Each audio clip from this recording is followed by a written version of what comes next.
Good afternoon. This is Greg Veluzzo, and we're here for another Saturday afternoon, actually, in a class of life skills, which I created this curriculum probably within the last 5 to 7 years. And we find it to be very beneficial for those that have gone through it. And they even say, some of them, how come we were never taught this in middle school or high school? Well, we'd probably be better off knowing some of these things in advance. So, up to this point, we have studied in this life skill educational classes, getting your life back. You are somebody, anger management, number two. So, we have the videos on YouTube, power of forgiveness, choices and consequences, goal setting, your career path and the interview process, getting a job, managing your money, creating a budget. And today we're going to be talking about relationships. So, relationships, from what I've learned to understand, they're made, they don't just happen. So, they take time of investment. Here are some of the areas of relationships: a social environment, which means where you gather socially. It could be for playing cards, it could be for people that have automobiles, they get together with their cars, motorcycles, boats, wherever you get together socially, bowling, baseball, football, uh, sports that you enjoy. Uh, there's people that could be a restaurant that has or sponsors a baseball team, and you're part of the baseball team, and Boy Scouts, all those different things socially you get involved with to help others or for personal relationships when you get out, just to create that environment of social skills. Next one is employment, people you work with, people that you rub shoulders with every day. Some you get close to, some you just are in and out of their life, but there is a sphere that occurs in your work environment. Next is family, mom and dad, brother, sister. Some could be blended families as a result of divorce or children you might have had with another individual. And you want to bring them into your family and make them feel like family. So, those are areas of responsibility that you might have that you're cultivating and learning about how to bring them together. Uh, how about understanding yourself, your world, understanding what makes you happy, what makes you sad, what motivates you, what doesn't motivate you, what you want your present to look like, what you want your future to look like, all these things that you can have dialogue between your heart and your mind. Remember, what God has for you is the most important. It's a time maybe you put together for prayer of all these that we've just discussed. Courting, intimate relationships, those are really important factor, and probably very important to me right now because I've done so much counseling that broken homes need a mediator. They need someone maybe from the outside to help them, and if they can make adjustments in their lives, that maybe it'll help uh, keep the future together for that couple or not. There are times when this people are not reconcilable and they move on their way. But in terms of beginning a relationship, you might be young enough and you want to know what courting is, to court somebody with purpose, with intention, with a real idea of who you want to spend your life with. Takes work, takes planning, takes education and investment. Your faith community, obviously, is your church, how you get involved in the church, whether you volunteer, whether you are someone that just attends church, people that you see every Sunday, Wednesday, people you might want to have involved in your life. Those are that just it just doesn't blend, or you just go and leave. It's entirely up to you. But these are areas of relational skills that take some investment in. Finances, if you have a financial advisor, you deal with banks, you want to be able to trust the people that handle your money and investments and so on. Become familiar with who they are, that they're honest and sincere with you. It doesn't, uh, uh, if you want to get involved, you want to spend some time and make sure that you get referrals, people that are going to treat you well. It's might be somebody that'll be with you for a long time. Education, again, you might need some further education in your work, where you're going to go to school, the reputation of the school, and so on. So our next slide is relationships are made, they just don't happen. Relationships have motives. If you're going to go into business, your business partner, what's the motive? Are you guys going to be mutual investors, mutual benefactors? I know what little bit I know about Elon Musk. Elon Musk is, I think he started AI with some people, and they just were going to go so far, and they, along with their personalities, didn't see the same thing together. So their partnership maybe started the thing but didn't finish it with the AI in reference to Elon Musk. Same thing with yourselves. If you get involved in investing in a business with a business partner, it's a relationship that needs to be cultivated. It needs to be something that needs to be understood in the foundational part and how you're going to progress together. Constituents are just acquaintances. Acquaintances are just people that, you just acquaint with. Could be in a small scale. They're not people that really, you laugh together, cry together, you tell everybody your intimate parts. Those are true friends when you get to know them, that you can trust people that really love you and are after your best interests. Looking for a marriage partner. Again, getting back, it takes a big investment of time, reflecting, being honest with the individual that maybe you're dating or in the courting situation. You don't want to just be involved in a sexual relationship with really no foundation of communication, which is, we see in number 2, is key. They say the 3 areas of divorce are communication, intimacy, sexual, and finance. How you're going to handle the money, who's going to be responsible for it, and those are important to communicate about. Number 3, make the commitment or involvement clear.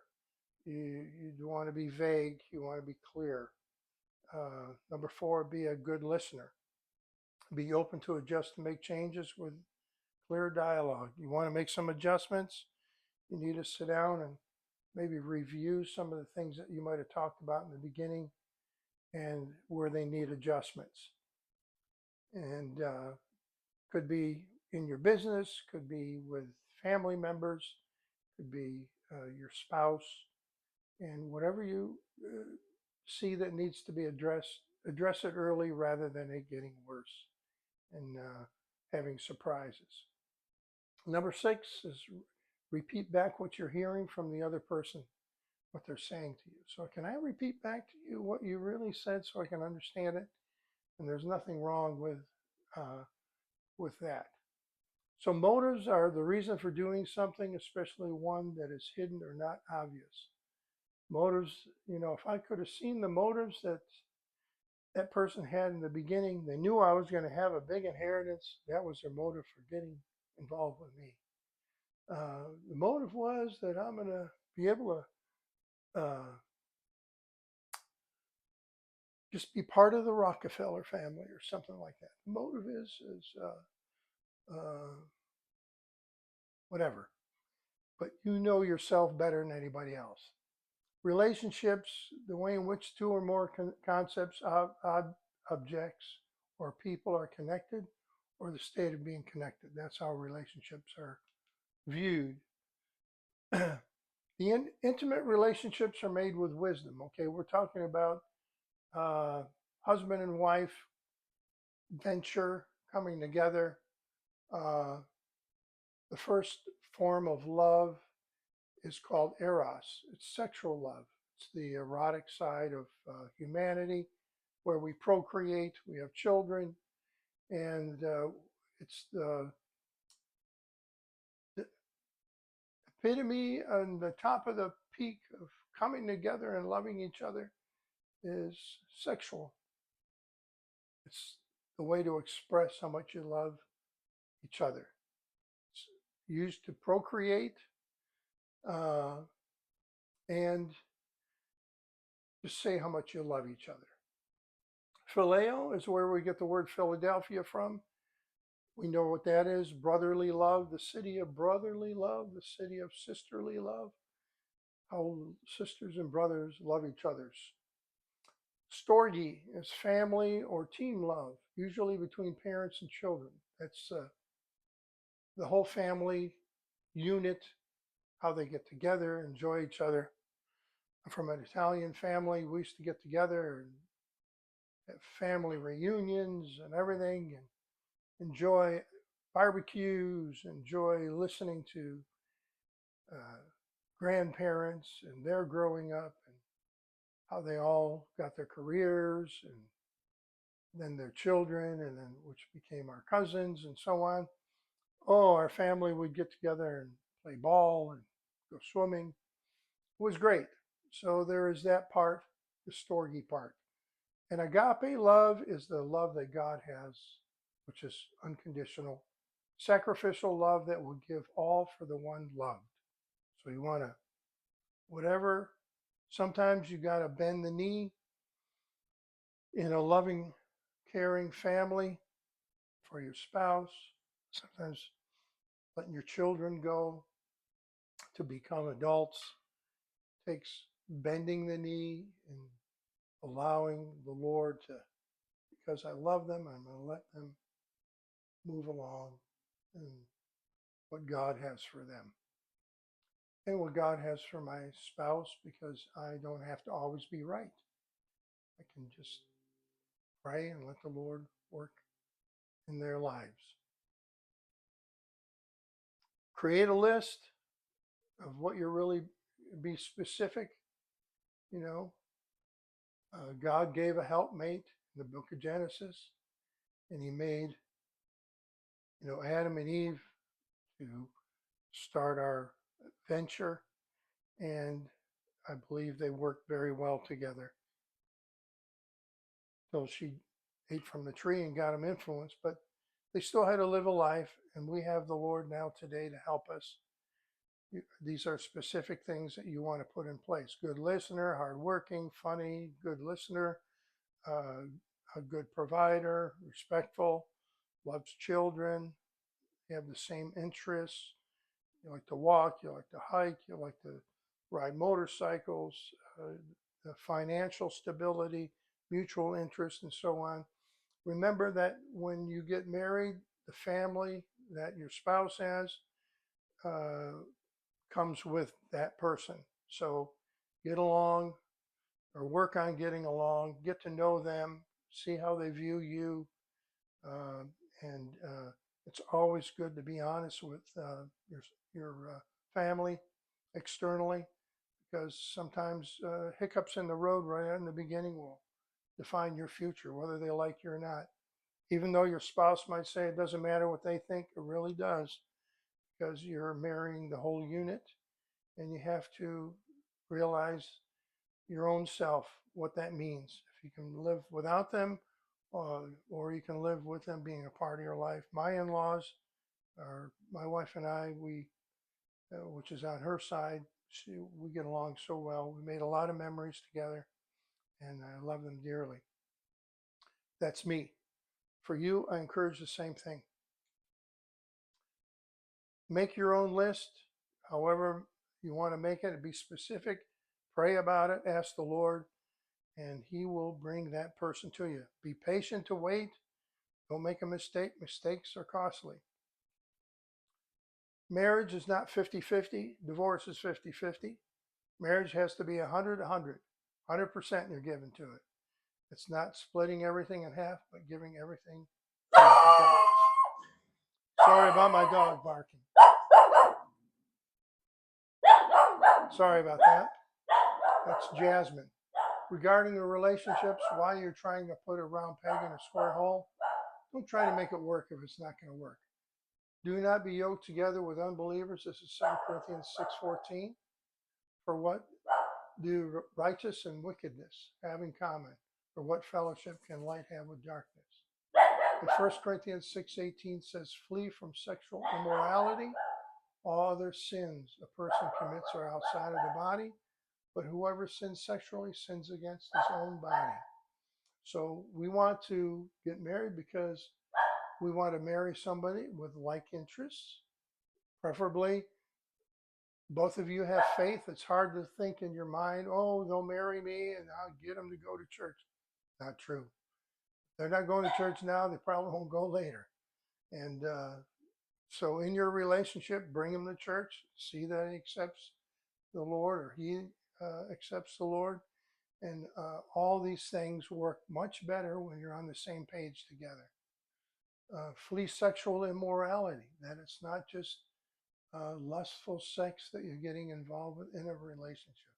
That will keep you maybe for a while, but you're always going to have conversations about real life. They're going to be something that needs to be lasting. All right, we come to our conclusion here, and hopefully this video helped you all out. Hit subscribe, hit the bell, and we want to see these videos exercised and helping people in a systematic way in their lives. And we'll continue to be doing this in our journey together, life's journey, getting your life back, life skills, all those words we can use. Here's my email address. It's info@thegreatcommissionincorporated.org. That's info@thegreatcommissioninc.org. Mailing address is Great Commission Ministries, P.O. Box 5202, Sun City West, Arizona 85376. We're here to serve and help. Until then, God bless you. We'll see you next week.